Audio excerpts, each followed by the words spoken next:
Using the Locked 3D View feature available in Revit 2012, we can annotate our 3D views to enhance design communication and better convey our design intent. Let's see how we could use that feature to create 3D details for this building model. To create construction details for our project, we'll typically switch to one of the 2D views, for example, one of the section views,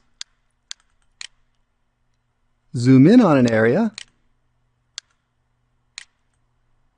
and then use callouts to create a subview that isolates an area of the project. We can double-click on the callout head to open that new view and zoom in. Within this callout view, we can add annotations to help explain the details of the building model. For example, we could add dimensions that show the measurements between the key building elements,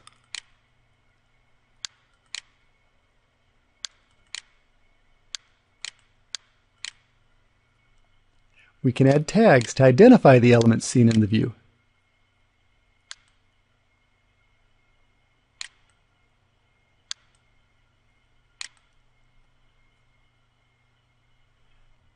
We can also add text or keynotes that help to explain the items seen in the view. For example, we could add a materials keynote to the wall assembly, choosing the material for the wall,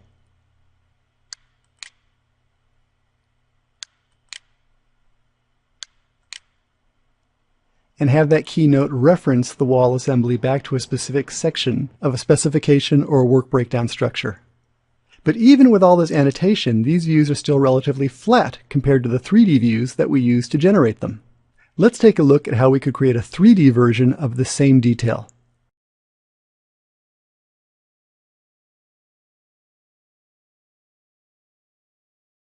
To create the 3D detail, start by duplicating the default 3D view.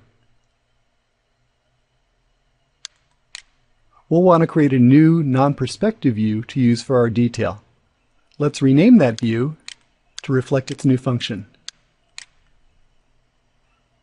We'll call it 3D Wall Assembly Detail.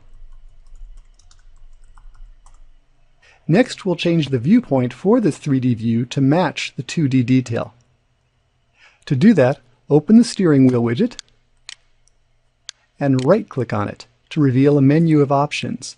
Let's choose Orient to View, and then from the submenu we can choose a 2D view that we'd like to reorient this 3D view to match.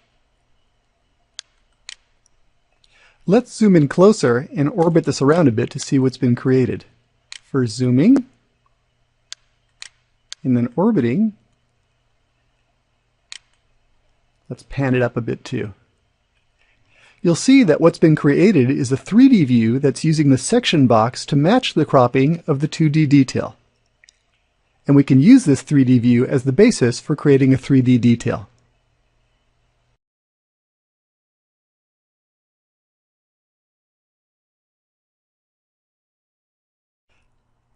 A new feature was added to Revit 2012 that lets you lock a 3D view, and by locking a 3D view, you're then able to add annotations to it.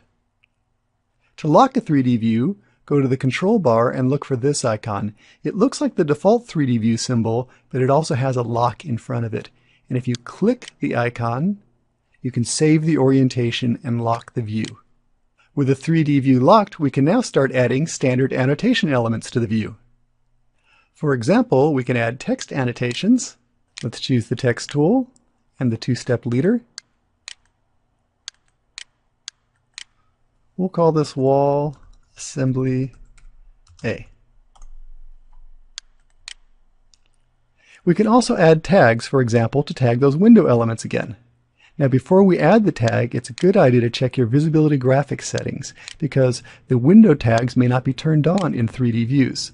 Let's turn on the window tag visibility, and now we can choose the tag, choose the window, then pull the tag out to indicate what that window type is.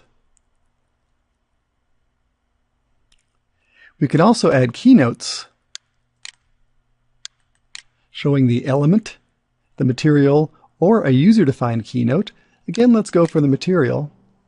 We'll choose that layer of the material and associate that with this specific section of the work breakdown structure.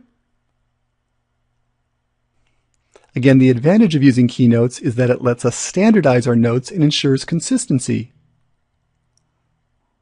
It would be nice to also add keynotes to describe the interior layers of the wall, but it's a little hard to do because the layers are sandwiched together. To add notations to a multi-layer element, we can create an exploded view.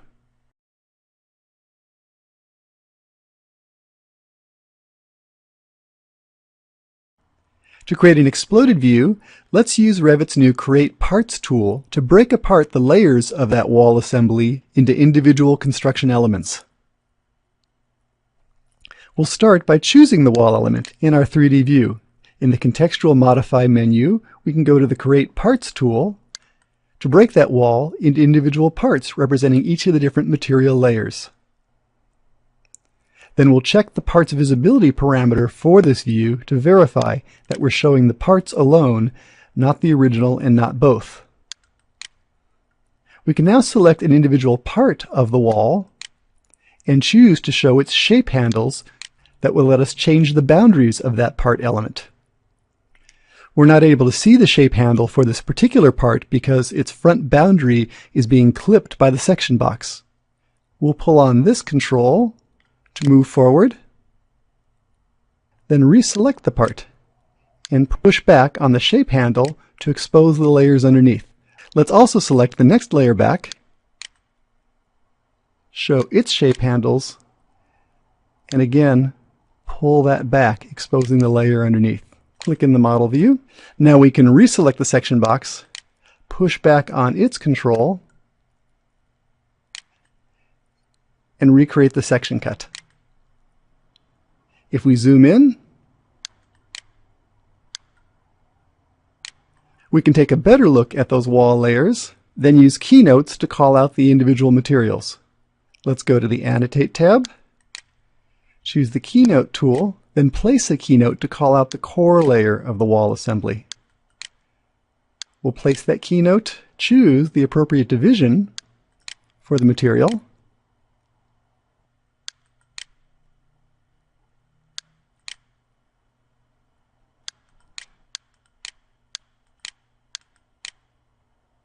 and place the keynote in our exploded view.